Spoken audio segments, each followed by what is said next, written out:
Hello everyone. NCERT गणित कक्षा 11वीं में आपका स्वागत है। इसी क्रम में आज हम प्रश्नावली 5B का, जैसा कि आप लोग जानते हैं कि हम सम्मिश्र संख्याएं पढ़ रहे हैं, तो आज हम प्रश्नावली 5B का प्रश्न क्रमांक 23 सॉल्व करेंगे, जिसमें हमारा दिया गया है निम्नलिखित का वर्गमूल ज्ञात कीजिए। मतलब इसके हमें 6 पार्ट दिए गए हैं, जिसका आज हम पार्ट 1 सॉल्व करेंगे। तो हमें इसका वर्गमूल ज्ञात करना है। तो वर्गमूल से तो हम पहले से ही, यानी कि स्क्वायर रूट जैसे इंग्लिश में हम लोग बोलते हैं, तो हम लोग पहले से ही जानते हैं कि वर्गमूल क्या होता है। जैसे अगर हम आपसे 25 का वर्गमूल पूछें तो आप कहेंगे 5, क्योंकि 5 का जो वर्ग होता है वह 25, और 25 का वर्गमूल कितना हो जाएगा, तो 5 हो जाएगा। चलिए इसे रफ पर समझ लेते हैं, इसकी प्रोसेस, उसके बाद इसे सॉल्व करते हैं। तो यहाँ हम रफ पेपर पर समझ लेते हैं। जैसे मान लीजिए अगर हम आपसे 25 अंडर रूल यानी कि वर्गमूल हमें इसका निकालना है, स्क्वायर रूट जैसे इंग्लिश में बोलते हैं, तो इसका आप कहेंगे 5 हो जाएगा। इसका वर्गमूल कितना होगा, 5। ऐसे ही इस प्रकार हमको संख्या दी गई है 3 माइनस के 4i, इसका हमें वर्गमूल यानी कि इस पे अंडर रूट लगाना है, मतलब इसका हमें वर्गमूल निकालना है। तो हम इसका वर्गमूल, अगर 3 माइनस के 4i है, आपको ध्यान से समझना है कि अगर 3 माइनस के 4i है, मतलब अगर बीच में माइनस का साइन लगा हुआ है, तो हम इसका x माइनस आई बाई, यह क्या मान लेंगे, इसका हम वर्गमूल मानेंगे कि 3 माइनस 4i का जो वर्गमूल हमारा अंडर रूट होगा वह कितना होगा, x माइनस के आई बाई।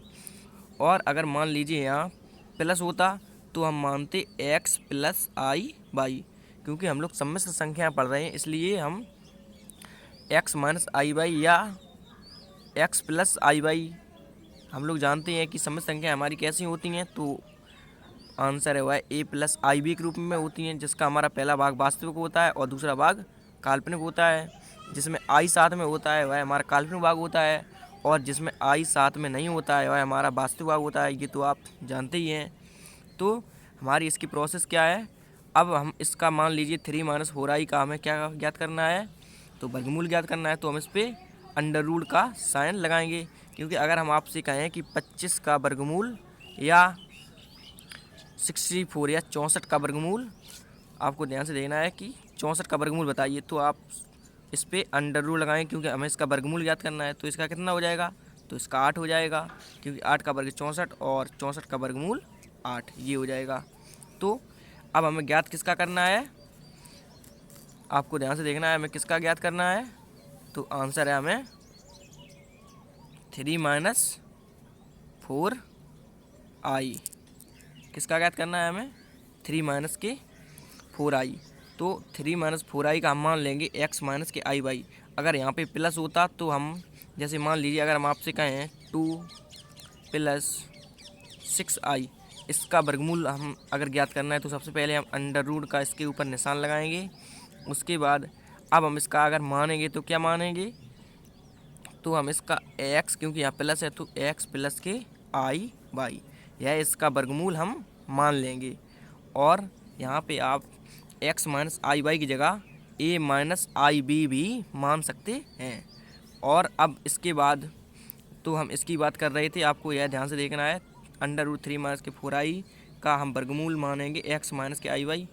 अब हम इसके दोनों पक्षों का वर्ग कर देंगे। जब हम इसके दोनों पक्षों का वर्ग कर देंगे, तो हमें फिर उसके बाद जब वर्ग करेंगे तो हमारा क्या होगा, मान लीजिए हमने इसका वर्ग कर दिया, उसका वर्ग कर दिया, तो हमें इस साइड एक समीकरण और इस साइड एक समीकरण प्राप्त होगा। उसके बाद दोनों समीकरणों की हम क्या कर देंगे, तुलना कर देंगे। उसके बाद फिर हम सर्वसम्मता का प्रयोग कर देंगे। तो चलिए करते हैं। तो कैसे करना है, तो सबसे पहले हम लिखेंगे हल, उसके बाद लिखेंगे माना, क्योंकि हम मान रहे हैं, हमें पता तो है नहीं अभी 3 माइनस 4i का जो हमारा वर्गमूल होगा, तो हम मान रहे हैं। तो हम कैसे मानेंगे कि माना लिख दिया, उसके बाद 3 माइनस 4i। अब इस पर आपको अंडर रूट लगा देना है। तो इसका बताइए क्या मानेंगे हम, क्योंकि माइनस है तो x माइनस के आई वाई ये मानेंगे। अब हम इसके दोनों पक्षों का वर्ग कर देंगे। तो लिखते हैं दोनों पक्षों का वर्ग करने पर। तो हमने लिखा दोनों पक्षों का वर्ग करने पर। अब अंडर रूट 3 माइनस के 4i का वर्ग करेंगे हम। तो क्या हो जाएगा, अंडर रूट 3 माइनस के 4i का ये होल वर्ग बराबर x माइनस के आई वाई का होल वर्ग हो जाएगा। अब आपको इसे आगे देखना है। तो ये इस साइड ये वर्ग स्क्वायर है, तो ये इससे अंडर रूट ये कैंसिल हो जाएगा। तो हमारा क्या बचेगा, इसमें केवल संख्या बच जाएगा 3 माइनस के 4i बराबर। अब ये a माइनस बी का होल स्क्वायर। तो आप लोग a माइनस बी का होल स्क्वायर जानते ही होंगे क्या होता है, a square plus B square minus 2ab। चलिए देख लेते हैं क्या होता है। तो आपको इसमें देख लेना है कि a माइनस बी का होल स्क्वायर क्या होता है। तो a square plus B square minus के 2ab। इसमें a भी है और इसमें x है और y है और i भी है। इसमें b के स्थान पे i y और a के स्थान पे x है।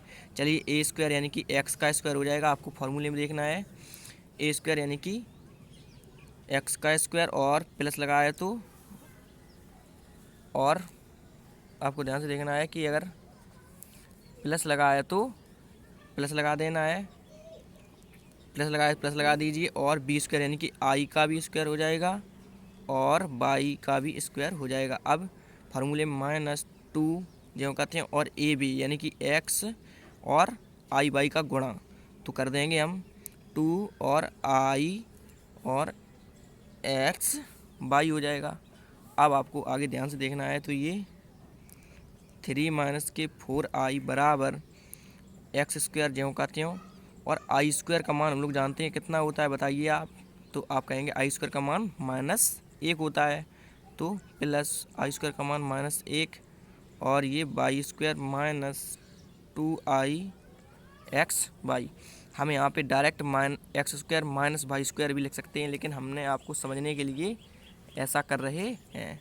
तो अब इसे आगे सॉल्व करेंगे। तो ये क्या हो जाएगा हमारा 3 माइनस के 4i बराबर एक्स स्क्वायर, ये माइनस प्लस माइनस हो जाएगा, बाई स्क्वायर जो कहते हैं -2i और एक्स बाई। अब क्या करना है, अब हमें देखना है इस साइड हमारा वास्तविक भाग क्या है। ये माइनस के 4i लिखा हुआ है। इस साइड हमारा वास्तविक भाग क्या है, तो 3 है, और इस साइड ये वास्तविक भाग एक्स स्क्वायर माइनस के बाई स्क्वायर ये है। तो हम लिखेंगे वास्तविक और, अब हम तुलना करनी है तो हम लिख देंगे वास्तविक और काल्पनिक भागों की तुलना करने पर, या दोनों पक्षों के वास्तविक और काल्पनिक भागों की तुलना करने पर।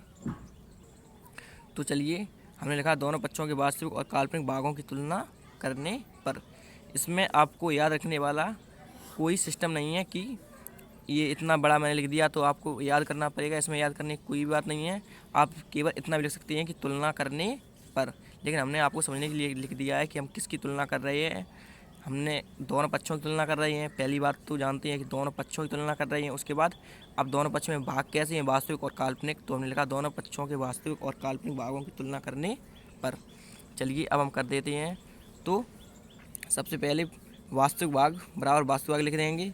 तो एक्स स्क्वायर माइनस के बाई स्क्वायर इस साइड का पहले हम लिख रहे हैं, क्योंकि समीकरण हमेशा एक्स स्क्वायर, अगर एक्स है तो पहले एक्स वाला ही लिखते हैं।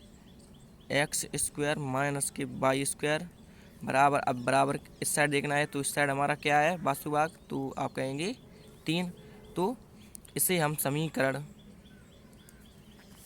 आपको ऊपर ध्यान से देखना है कि इसे हम, ये जो मैंने माना था इसे समीकरण 1 डाल दीजिए आप, और इसे समीकरण 2 डाल देना है। उसके बाद अब हम काल्पनिक भागों की तुलना करेंगे। तो काल्पनिक भाग हमारा क्या है इस साइड माइनस के 2x बाई, आई नहीं है क्योंकि आई तो संकेत मात्र है बताने के लिए कि यह वास्तविक भाग है या काल्पनिक भाग। तो आई है तो काल्पनिक भाग है, तो हम लिखेंगे माइनस के 2x बाई -2x बाई बराबर इस साइड क्या है -4। -4। अब ये माइनस से माइनस कैंसिल हो जाएगा और 2xy बराबर 4। इसे आप समीकरण 3 डाल दीजिए। अब आप सोच रहे होंगे कि ये माइनस कैंसिल कर दिया, 2 दूनी 4, ये भी कैंसिल हो जाता, यानी कि xy बराबर 2 आ जाता। तो हम चूँकि इसमें सर्वसमका का प्रयोग करेंगे, आपको ध्यान से समझना है कि हम इसमें क्या करेंगे, सर्वसमका का प्रयोग करेंगे। और सर्वसमका का प्रयोग इसी से होगा, क्योंकि सर्वसमका हमारी होती है, सर्वसमका हमारी क्या होती है बताइए आप। तो सर्वसमका हमारी होती है x² + y² का होल स्क्वायर बराबर x² - y² का होल स्क्वायर प्लस 2xy का होल स्क्वायर। 2xy होता है, xy नहीं होता है फॉर्मूले में या सर्वसमका में। तो अब हम इसे, और आप ऐसे भी इसे सॉल्व कर सकते हैं कि xy यानी कि इसे आप xy बराबर 2 आ जाएगा और उसके बाद x बराबर 2 और ये y बटे में चला जाएगा। फिर x का मान इस समीकरण में रख के सॉल्व कर देंगे। तो ये थोड़ी प्रोसेस आपकी बड़ी हो जाती है, सर्वसमका से बहुत ही आसानी से आपको समझ में आ जाएगा। चलिए कैसे, अब हम लिखेंगे समीकरण। अब हम समीकरण 2 और 3 में सर्वसमका का प्रयोग करेंगे। तो हम लिखेंगे समीकरण 2 और 3 में सर्वसमका का प्रयोग करने पर, क्योंकि हम इसमें सर्वसमका का प्रयोग करेंगे तो हम लिख भी देते हैं कि सर्वसमका का प्रयोग, या इतना लिख दीजिए सर्वसमका के प्रयोग से। तो हमने लिखा सर्वसमका के प्रयोग से। लेकिन अब आपको यह भी तो बताना है कि अगर हम सर्वसमका का प्रयोग कर रहे हैं तो हम कौन, हमारे समीकरण 3 है, एक हमने सबसे पहले आप ऊपर देख लीजिए, हमारा समीकरण 1 है, उसके बाद समीकरण 2 है और समीकरण 3 है।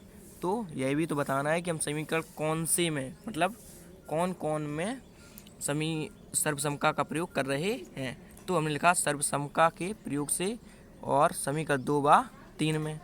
चलिए अब हम लिखते हैं सर्वसमका हमारी क्या होती है। चलिए आप देख लीजिए हमारी जो सर्वसमका होती है वह क्या होती है, तो हम आपको बता दे रहे हैं और आपको याद कर लेना है ये। तो सर्वसमका हमारी होती है x² + y² का होल स्क्वायर बराबर x² - y² का होल स्क्वायर प्लस 2xy का होल स्क्वायर। तो यही आपको लिखना है। तो चलिए लिखते हैं, और ये आपको याद कर लेनी है, बहुत ही इम्पोर्टेंट है। x² + y² का होल स्क्वायर बराबर x² - y² का होल स्क्वायर प्लस 2xy का होल वर्ग। अब हमें x² - y² समीकरण 2 और समीकरण 3 में ही देखना है। तो ये वाला ज्यों का त्यों x² और प्लस y² का होल स्क्वायर बराबर x² - y²। समीकरण 2 आपको देखना है, x² - y² का मान हमारा कितना है, तो आप कहेंगे 3।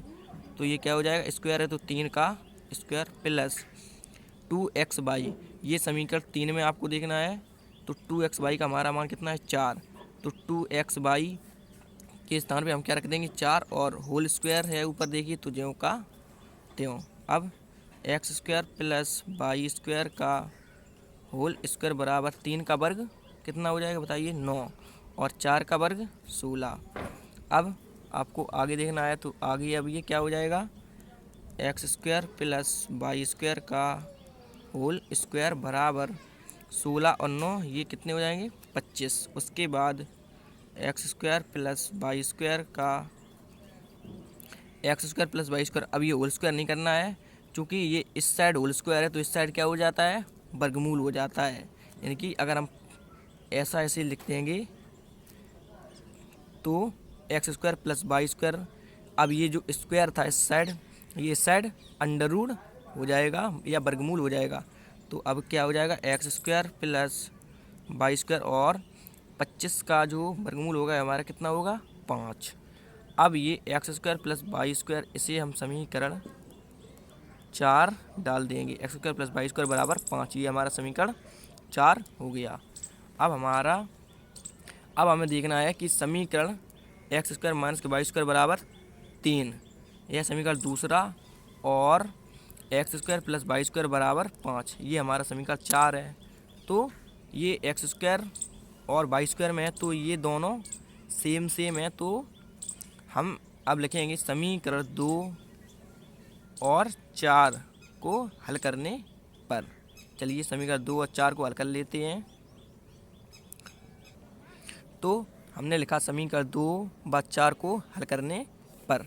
तो यह हमारा ऊपर वाला यह समीकरण 2 है, तो इसे समीकरण 2 नाम दे दीजिए, और यह समीकरण 4 है तो इसे समीकरण 4 डाल दीजिए। अब आपको ध्यान से देखना है, अब इसे सॉल्व करना है। तो ये माइनस का वाई स्क्वायर और ये प्लस का वाई स्क्वायर दोनों कैसे हो जाएंगे, कैंसिल हो जाएंगे।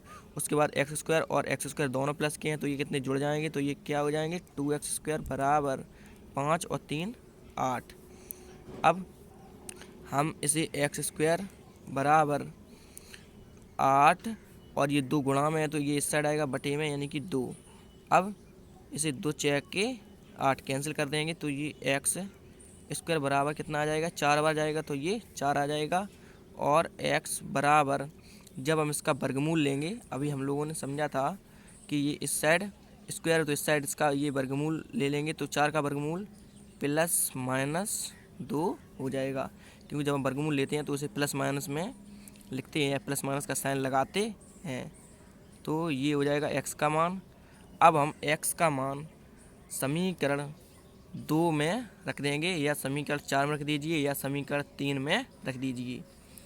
आप समीकरण 2, 4 या 3 किसी में भी रख दीजिए।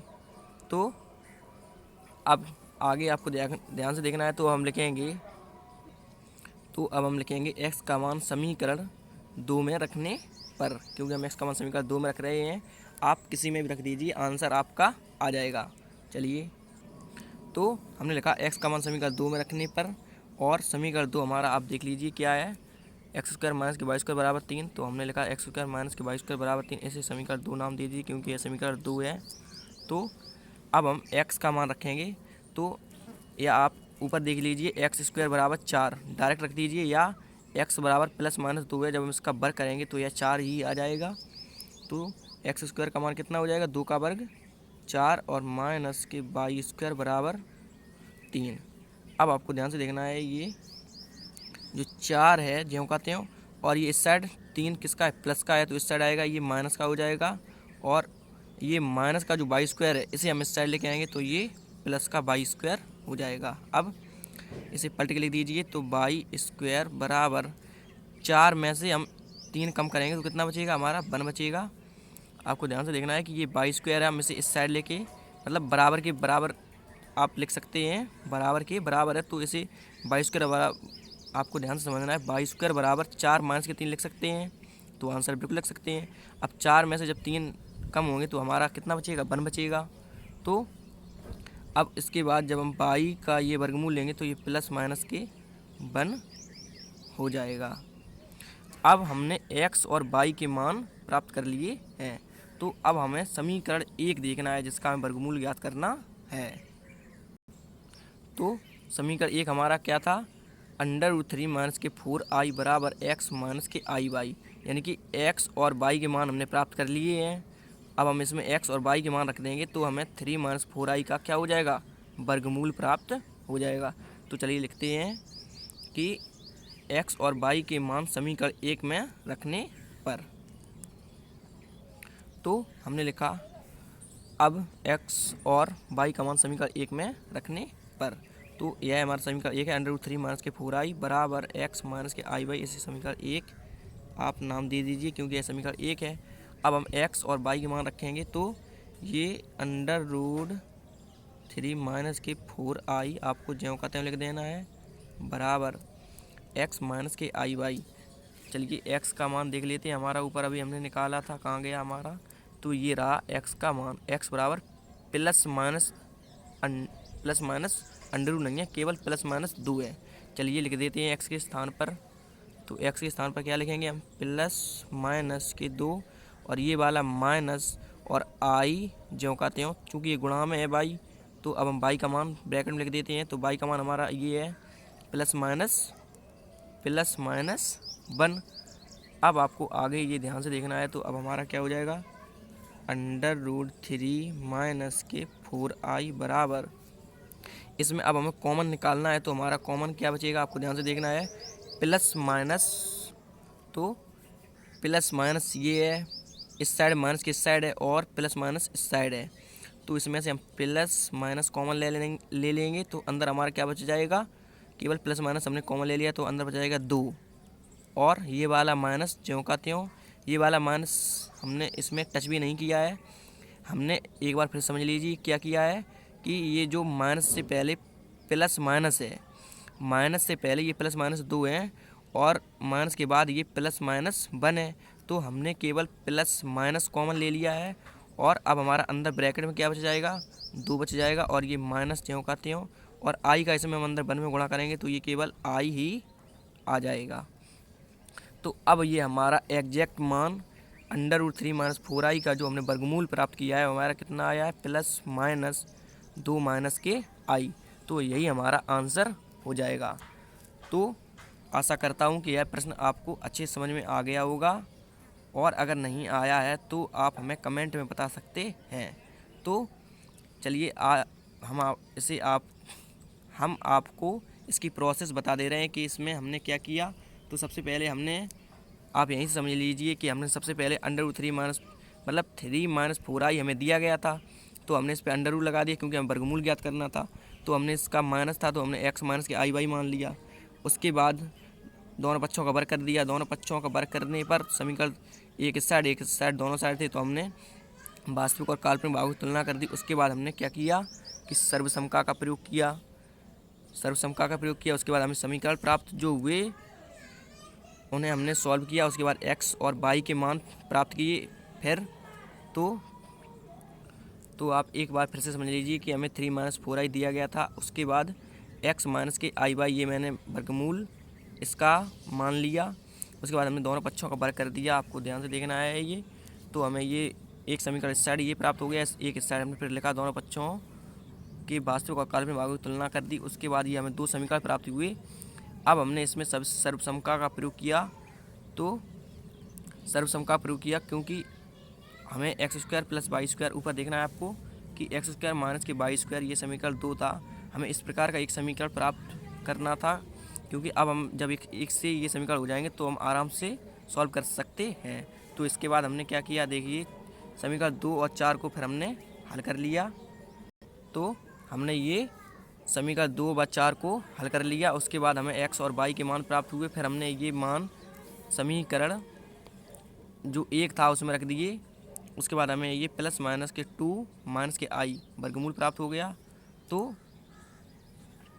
इसी क्रम में अब हम अगला प्रश्न सॉल्व करेंगे। Thank you.